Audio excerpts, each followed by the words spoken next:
Morning, ladies and gentlemen, and welcome to the second and rather sadly final day of the virtual Freeform Festival here online. For those of you who were with us yesterday, you'll know that we had an amazing day filled with great cookery demonstrations and fantastic chats with Meet the Makers. And today is going to be even better, as we have a full day of fantastic food presentation and a great Meet the Makers session at the end. We are starting with a regular as part of Freeform Festival, someone that I've introduced many times. She's, of course, the amazing Christine Bailey. And the title of the demonstration today is Celebrate Stir Up Sunday. Gluten-free and dairy-free Christmas pudding and gingerbread cookies. Yes. And all of this presented by the award-winning nutritionist and chef, Christine Bailey. So, Christine, take it away.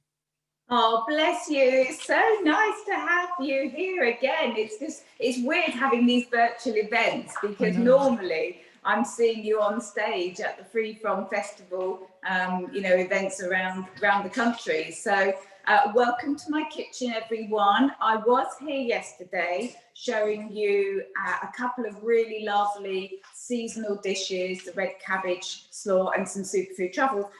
Today, I'm jazzing it up a bit for Christmas. My boys are so happy because we're having Christmas pudding early this year. This is my wonderful tropical Christmas pudding. It is gluten-free. It is dairy-free. You can make it vegan as well, and it's low in sugar. So what is there not to love? And actually, Christmas puddings, I mean, traditionally, Stir Up Sunday, it was last Sunday. I am aware of that. This is not Stir Up Sunday, but this is my Stir Up Sunday for you lot. And I have already made some Christmas puddings for the family, but I wanted to share this recipe with you because this is, I would say, this is the recipe that I have been using for years. And I developed it. I am celiac. I've got children who are gluten-free and dairy-free. And so this is actually the recipe that we have every year and we never get sick of it. So I want to show you how easy it is to make your own Christmas pudding. Don't buy it, make it yourself because it really doesn't take very long. And then you're just asking either your steam oven or the hob to do the hard work. So let me get started. I'm going to move this out the way. And also just to say, if you are new to baking, gluten-free, and you want to ask me any questions, please just type in the chat box because I can help with any of your festive dilemmas. Now, the one thing, and by the way, these recipes will be on my website, so you will be able to access them.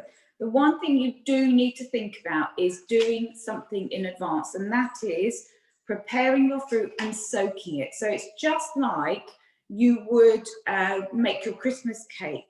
You need to think 12, 24 hours ahead. And what I've got in here, I'm going to show you, is I've got dried chopped up mango. Now, when you get mango, when it's dried, it's really quite chewy. You don't want that in a cake or a Christmas pudding. So what I do is I chop it up into small bite-sized pieces. So these are a little bit big. With just scissors, just chop them up, place them in a bowl with the rest of the fruit, which is often a lot softer. And then we're going to add the juice and zest of 2 large oranges. And if you want, which we do, a couple of tablespoons of brandy or something similar. And then you're just going to cover it. I use my these are old hairnets that I get when I stay at hotels. Clean film will do. And then you just let it sit at room temperature for 12, 24 hours. You could leave it for longer, but that will then allow all that moisture to soak and also for particularly the mango to really swell up and soften. So let me just tell you what else I've got in here. So I've got, and it's pretty much equal quantities of these fruits. I've got here the dried mango. I've got prunes. I really like the sweetness and the softness of prunes. Chopped up apricots, cranberries, and then some plump sultanas, that could be raisins, you could use mixed fruit. So a nice selection. I love using the mango. It just adds a lovely little sort of tropical style flavour to this pudding, and gives it a little bit more lightness, because Christmas pudding is heavy, you know. Now this won't have any suet in, which was often traditional. This is a much lighter version. So once you've allowed your fruit to soak, give it a really good stir, and you will see there's no liquid coming out of this. It's soaked it all up really nicely. Now, to keep it dairy-free, we're using just a small amount of either a dairy-free spread, or you could use coconut oil. You do not need to melt it, just leave it at room temperature so it's lovely and soft. And remember anyway that traditionally, and this is what we do in our family, is all my boys, and they're teenagers now, and they still do this, they will do their stir, they'll say their prayer or their wish. And so this will easily get incorporated. The amount of stirring that happens in this household with Christmas pudding, this will all get mixed up. But if you leave it at room temperature, then you can see that this will blend in very, very easily. So that's the fat, and that helps to bind it together. Now I am going to use 2 eggs. And again, I'm just going to break these straight into the cake. You don't have to beat them first, because again, we're going to do a lot of beating anyway. Now, you can make this vegan. And what I tend to do is either do the flaxseed or chia eggs. And that is, for those of you who aren't aware, 1 tablespoon of chia seeds to 2 to 3 tablespoons of water for 1 egg. So you would do 2 tablespoons of chia to about 5 or 6 tablespoons of water. And you put that in a tiny little bowl, and you just allow that to soak for about 10 minutes. Then you would add it instead of the eggs, and it works fine. So if you wanted to, you could keep the eggs out. The eggs are going to help bind it together. There's no xanthan gum in this, or psyllium or anything like that. It really doesn't need it. So once you've given that a mix, and it won't look great, but Christmas pudding, when it's cooked, it's just divine.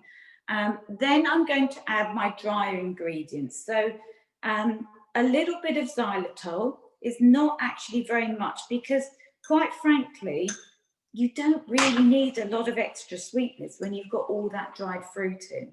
Sometimes I might also grate in an apple in this recipe as well, but the xylitol just gives it a little bit of extra sweetness.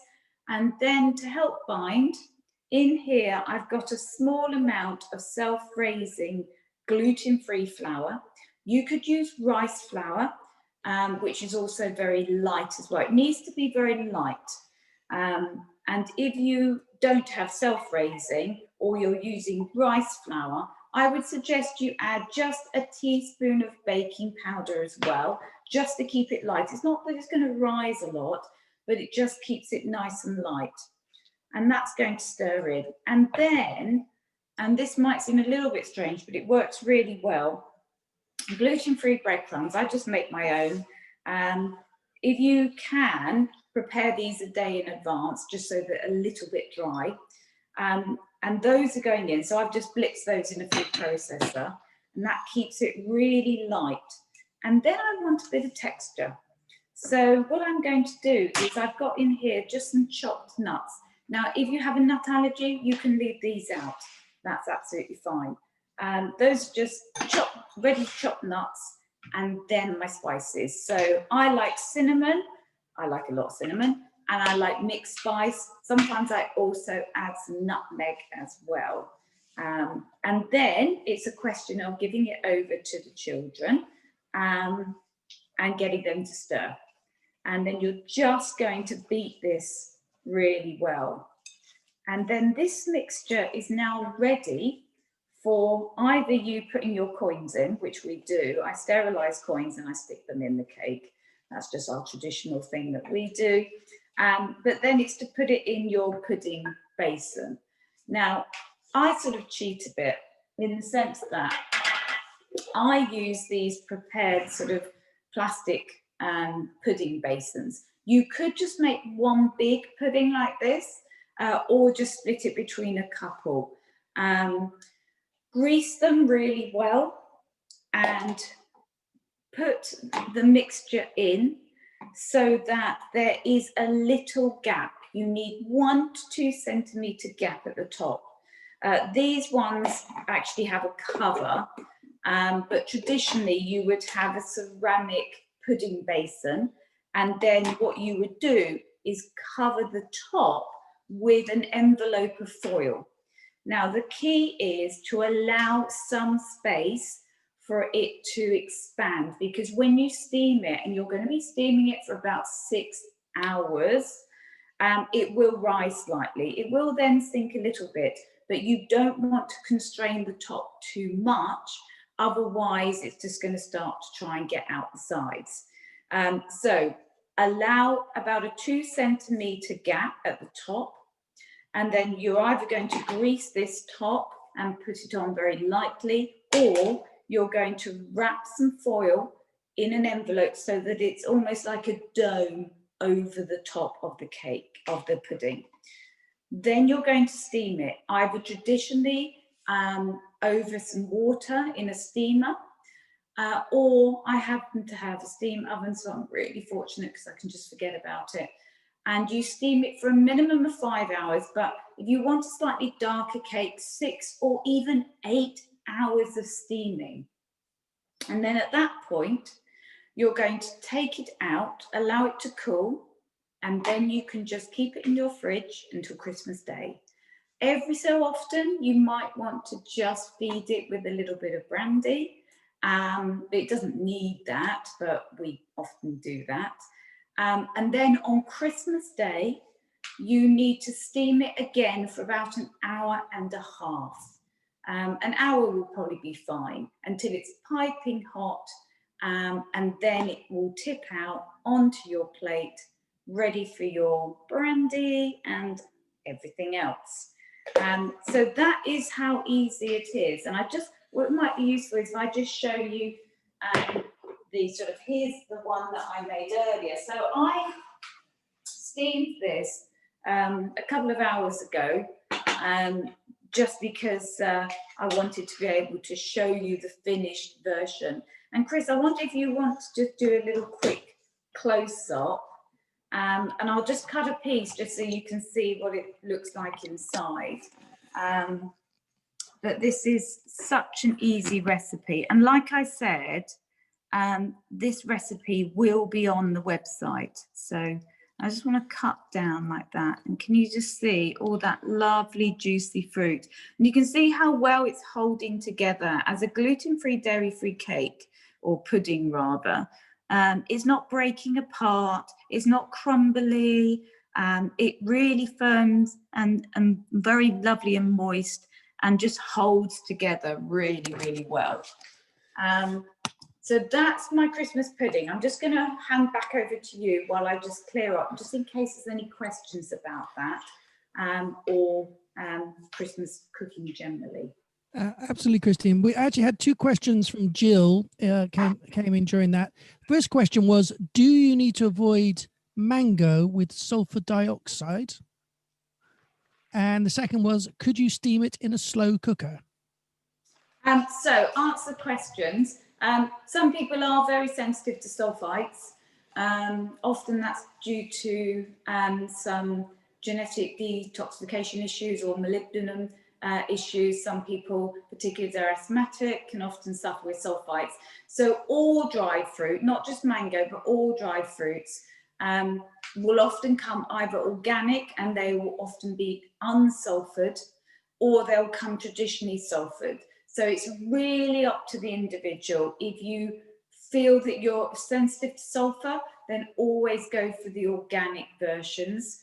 I mean, you can dry your own mango, you know, on a baking tray, just slice it very thinly and just dry it at a very, very low oven, or if you've got a dehydrator, you can do it that way. You can get organic dried fruits of all types. that won't have the sulfur in. So that's really a personal choice in terms of, you know, choosing your dried fruit. And you can vary that dried fruit as well, of course, depending on what you've got available. Slow cooker, I've never tried doing it in a slow cooker, but quite frankly, I wouldn't see why not. As long as there is circulation and you're getting a good, you know, temperature, as in you're steaming, then there's no reason why it couldn't fit into a slow cooker. I mean, traditionally, a lot of people would, you know, just steam it for hours, or, you know, and that's a very similar process. So I don't see why not. I haven't tried it, but let me know if you do, and let me know how you get on. Fantastic answers, Christine. Whilst you're getting set up for the next part, which I believe is gingerbread cookies. Yeah. What are these some of the biggest challenges for a Christmas menu, or are there other things that are difficult at this time of year? Yeah, that's a very good question. I mean, you know, I've been celiac for over 20 years. So when you've been gluten-free or dairy-free or whatever for such a long time, everything's very natural. But when you're new to this, or when you've just been, you know, just diagnosed, then often it is the baking products that are more tricky. So I will make my own gluten-free pastry, so I can make minced pies, for example. I make my own Christmas cake. And there's also the hiddens. So you've got to be really careful, even if you're home baking, that say, for example, you're going out and you're buying shop-bought mincemeat, some of it may contain wheat. So you've just got to be really mindful about some of these hidden products that might contain gluten, barley, wheat, whatever.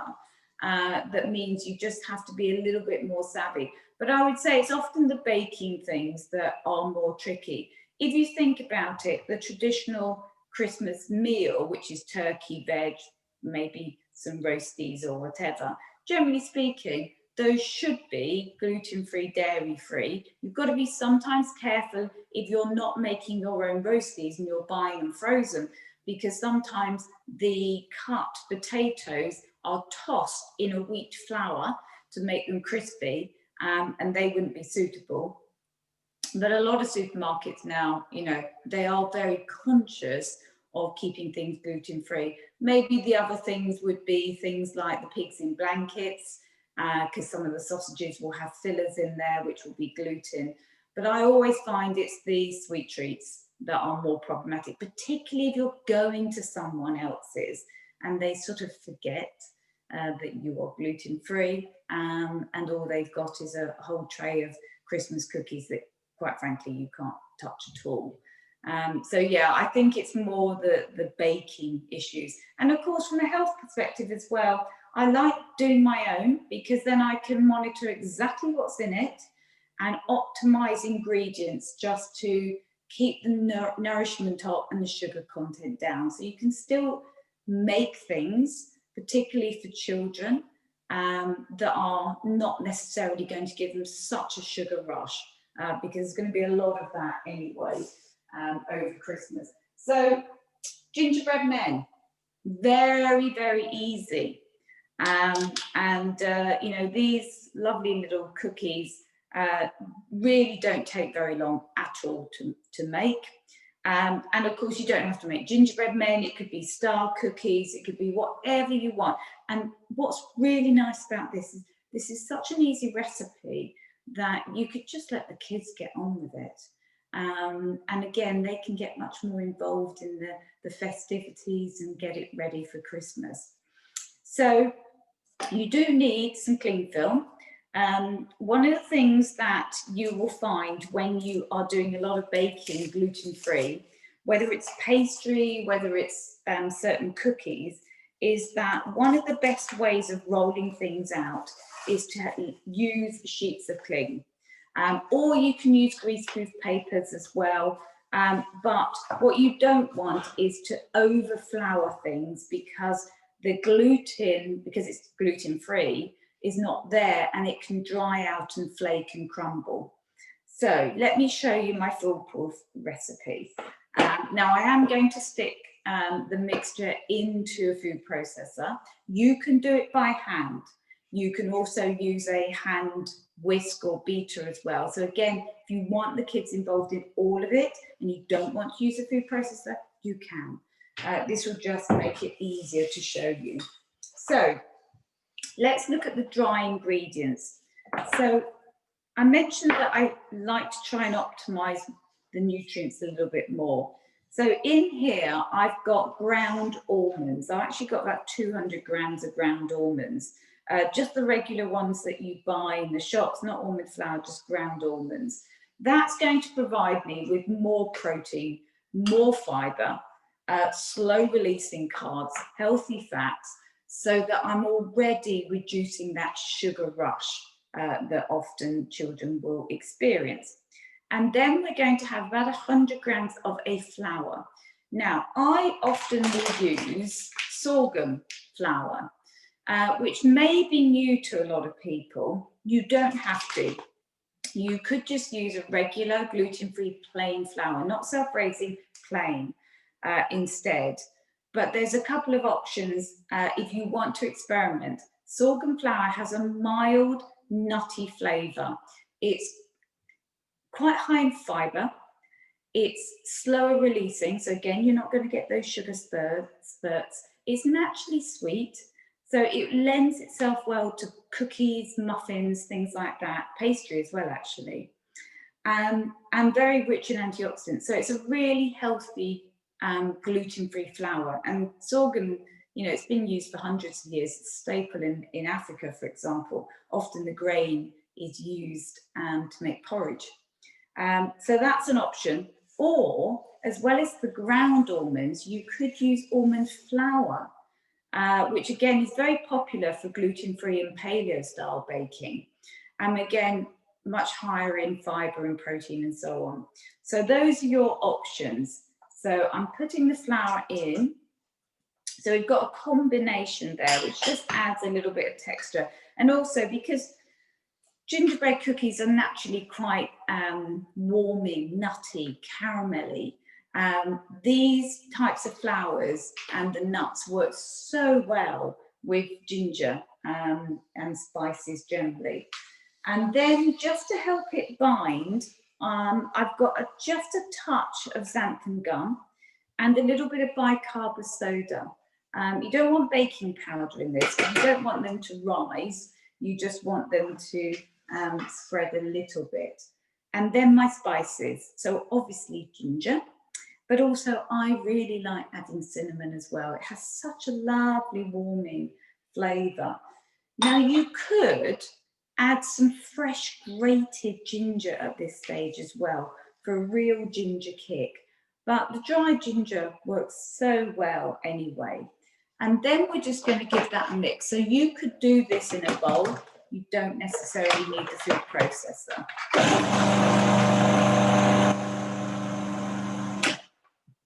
So just a quick blitz. And then we're going to add the wet ingredients. So again, a little bit of dairy-free spread or coconut oil. It's only 50 grams, just a small amount to help bind it. And you will get quite a damp dough. And please don't worry about that. Then 1 egg. And again, you can do these vegan in the same sort of way. So that's absolutely fine. I like adding just a touch of vanilla to the mixture as well. And then the only sugars that I'm adding, and I've got a cup here of warm water, just because if you heat your spoon just slightly, it's easier to spoon in the molasses. So I've just got 1 tablespoon of molasses or treacle and a couple of tablespoons of honey. And again, that could be maple syrup, it could be coconut syrup, yacon, anything like that. That's all I'm going to use. And then it's just a question of blitzing it up to form quite a soft dough. So let me just do that and I'll show you.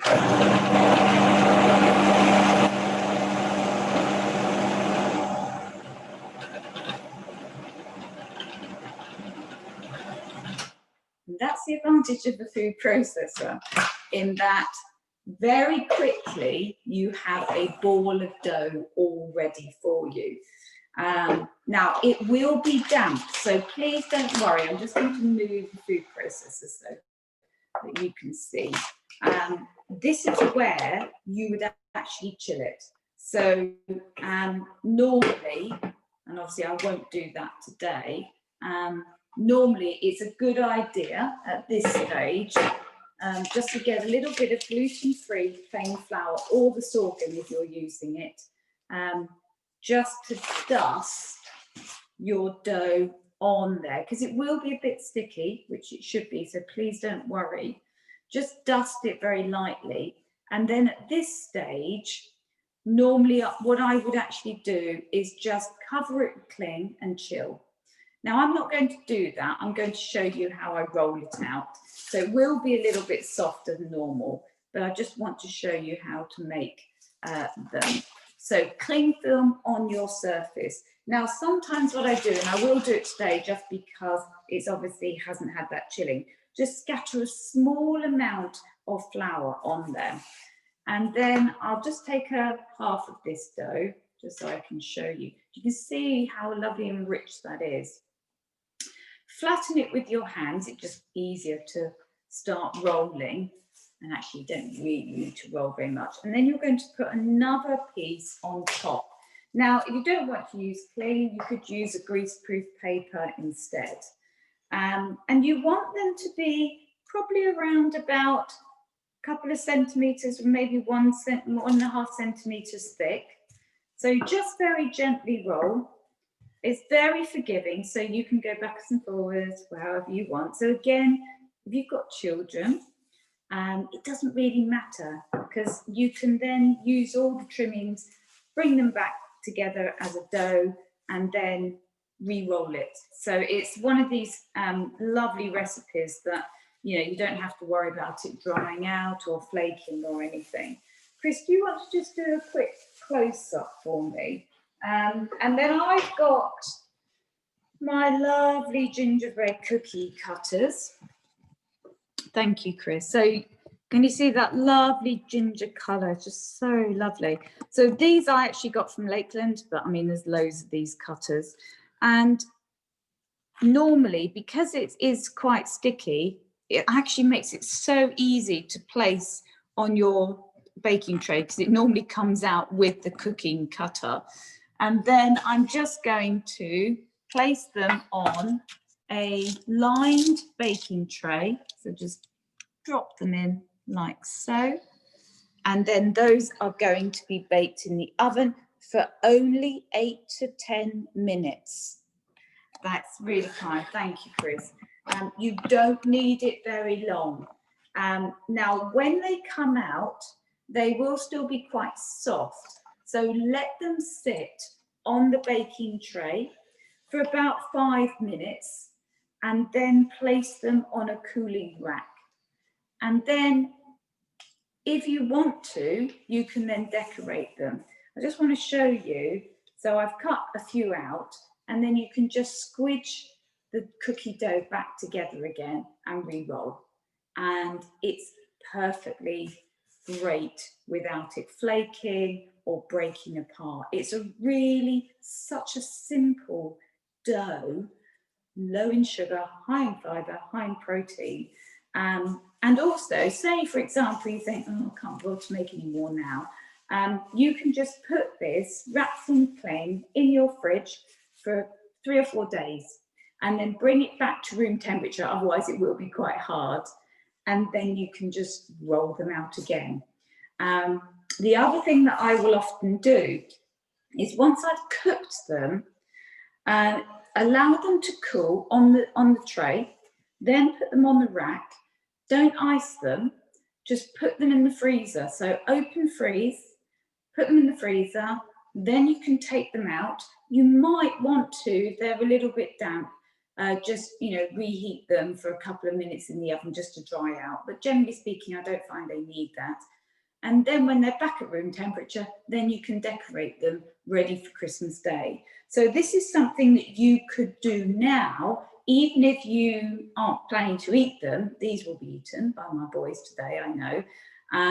but then you could get ahead. So you could be putting some of these things in the freezer ready for Christmas Day. And then just finally, one thing to mention is that this is a great recipe for making cookies that hang on the tree. If you want to do that, before they go in the oven, you get a cocktail stick, or I actually use a chopstick. We eat a lot of sushi here, so chopsticks, and stick a hole, I mean, I would do this quite near the top, in the cookie before it's baked. Then put it in the oven, bake it at the normal time, and when it comes out, just re-put your skewer back into that hole just to make sure it hasn't sealed up. And then you've got a hole that you can then thread and then put on the Christmas tree as well. So that's my recipe, is my Gingerbread Men cookies. The icing is just straightforward, regular icing with a tiny bit of water. Do you want to do a quick close-up, Chris? Chris is desperate to eat them. That's my hubby, by the way. So these are my cookies. And, you know, you can let the boys or your children go mad. I haven't obviously done too much icing since I wanted to keep these relatively low sugar. You could also use melted chocolate, white chocolate, dark chocolate instead. But you can let the kids go mad icing if they want to, or you can just have them plain. So I hope that helped. Well, I think that's more than helps. It's absolutely incredible. They look beautiful, and like you were saying earlier, one of the sad parts, I think we were talking about this before we went live, one of the sad parts of not being able to do these shows live for people is that no one can try them. And that's always the best bit of your food demonstrations, is trying your fantastic presentations. However, we've got some questions. So Jill has 2 more questions for you. She says, could you substitute the ground almonds? Her son has a nut allergy. And also, what sort of vanilla do you use? Sorry, I didn't catch the last question, the last part of that question. Oh, so the first question is, what would you substitute for ground almonds, because her son is allergic to nuts? And the second question is, what sort of vanilla do you use? Right, okay, so that's a very good question. So yes, you can. Now, I wouldn't necessarily use all gluten-free plain flour. I think that would be a little bit, you know, of a sugar rush. It's a little bit light. So what I would do is, if you can get hold of sorghum flour, and I just buy mine online, you know, Bob's Red Flour Mill is a very good source of getting individual flours. The sorghum one, this one, I would sub the almonds for the sorghum, so about 200 grams of that. And then I would probably do something like this, just a regular plain flour, which is the Free by Dust Farm regular plain flour, and do a combination of these two. So that would work really well. I just use a natural vanilla extract. So, you know, there's loads of the versions around. You can also get the paste, which comes in a tube, and that's a lot stronger and darker. And those would work really well. I mean, that's optional. You don't need the vanilla because you've got all these lovely ginger flavors. What sometimes I do, if you really like your ginger kick, then if you've got a jar of stem ginger in the fridge with the syrup all around it, instead of a teaspoon of vanilla, just pour in a teaspoon of that ginger syrup. And that would really emphasize the lovely warming ginger flavor. So that's another option as well. So hopefully that helps. Fantastic. We've more questions flooding in, Christine. So this is Alison, and she asks, when using the flaxseed egg alternative, do you also add in the flax seeds or just the water? Yeah, that again, very, very good question. You add everything. So what I tend to do is use, with chia seeds and flax seeds, I tend to use, if I don't want those bits, or if I'm not processing it a lot in the food processor. So say, for example, in the cookies, I would tend to use ground chia or ground flaxseed. And then you put the tablespoon in, add your water, give it a little stir, leave it for 5 to 10 minutes, then you add the whole lot. Now, with the Christmas pudding, actually, I quite like that texture. So I would use the whole flaxseed or the whole chia seed. And again, the whole thing goes into the mix. So you always use all of it. Now, obviously, if you can't eat seeds, then there are lots of egg replacers as well that you could try. So for example, half a mashed banana would work well in the Christmas pudding, or even stewed apple. Sometimes not necessarily in a cookie, but sometimes I might also in a cake use a thick coconut yogurt, for example. So there are other things you could use as well instead of an egg replacer. And I've got a lot of ideas on my website and the blogs about substitutions, and also in my book, which is all about children and food allergies. My kids can't eat that. I have a whole section about substitutions for everything, whether it's dairy, gluten, eggs, and that will give you a lot of different options as well. Fantastic. I still have 2 more questions for you. Gwyn says, what's the difference between ground almonds and almond flour? Yeah, very good question. So ground almonds, I mean, you can make your own almond flour from just almonds or ground almonds. Really, the almond flour is a lot finer and heavier. So the reason I don't use all almond flour is you would actually get a cookie that was quite dense. By using ground almonds, it's a lot lighter because it hasn't been so finely processed. So obviously, you could get your ground almonds if you can't get almond flour and just blitz them, especially if you've got something like a Vitamix or something very high powered. You can make up your own flours from all types of nuts, to be honest. But the almond flour tends to be a lot heavier, more dense, and therefore you generally use less. I would say if you are going to use almond flour, then it's more tricky not to have the egg, because a bit like coconut flour, it requires more moisture. So you might find that either you have to add just a teaspoon or a tablespoon of dairy-free milk or something, just to keep the mixture moist, particularly if you are not using an egg in the recipe. But that's why I use the combination. Fantastic. And finally, Jill asked one last question. She says, where's the best place to get sorghum flour from? So you can buy sorghum flour online. There's a lot of really good wholesalers online. Bob's Red Flour Mill is very good. I'm not sure if Allison's now sell it. They were certainly doing some gluten-free mixes. You may also even get it on Holland & Barrett online, and obviously there's a lot of organic wholesalers as well. Another great place where I get a lot of my gluten-free flours is Shipton Mill. Direct, you can buy a whole range of their flours, and they are all certified gluten-free. So that's another great option as well.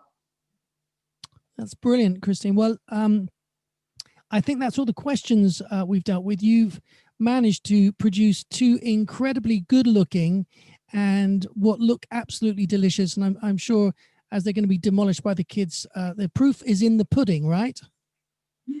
Absolutely. And I tell you, these are going to be enjoyed today. And just a reminder, everyone, that these recipes will be on the website later today. So if you are keen to make your own, then please just visit the website, which is christinebailey.co.uk, and you'll be able to access all the recipes from today and from yesterday as well. So I hope everyone will enjoy them and enjoy the rest of the Freeform Festival. Oh, thank you, Christine. Listen, we've got some lovely messages coming in. Leslie Ann is saying thank you for all your wonderful information, and that the gingerbread cookies look great. They do. They just, it's you're doing not only doing an amazing job for your own family, but for the rest of the world that want to enjoy fantastic food and still be able to deal with whatever allergies or intolerances they have. Thank you, Christine. Have a fantastic Christmas. I look forward to seeing you on the next Free From event. Thank you so much. Thank you, everyone. Okay, that was Christine Bailey. Now, we're going to have some music, as is traditional with the Free From Festival when it's in its live mode. We always used to have some live music performance during the day. However, we're going to do it in a slightly more digital format. We've got some exclusive performances that have been put together for us. And we are going to experience the wonderful Ilo, who's been a part of every single Free From festival pretty much since the beginning. And then after that, we're going to take a short break, and then we will return at 12:30 with making gluten-free and vegan cinnamon buns and a discussion about gluten-free flour with Vicky Montague. So I'm going to hand over to Ilo now to perform for you, and then I will see you back here at 12:30.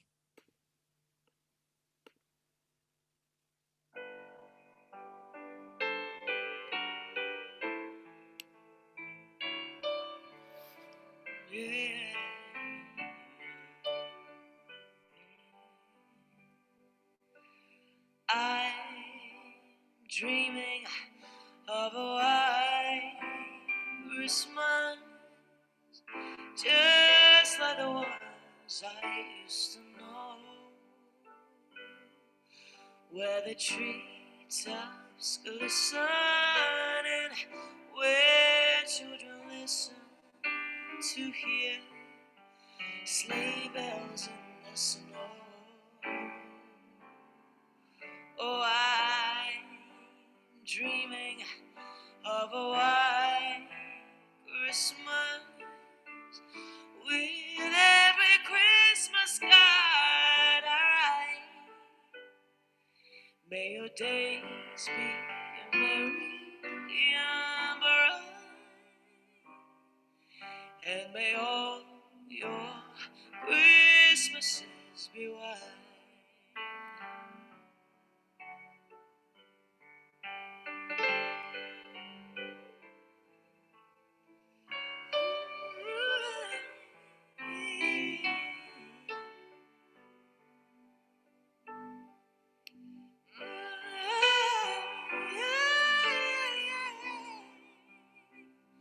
I'm dreaming of,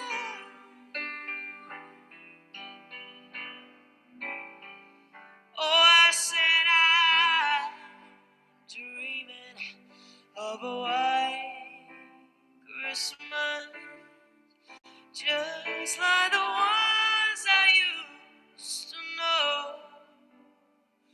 where the treetops glisten and where children listen to hear sleigh bells in the snow. Oh, I'm dreaming of a white Christmas with every Christmas card I write. Oh, may your days be merry and bright, and may all your Christmases be white.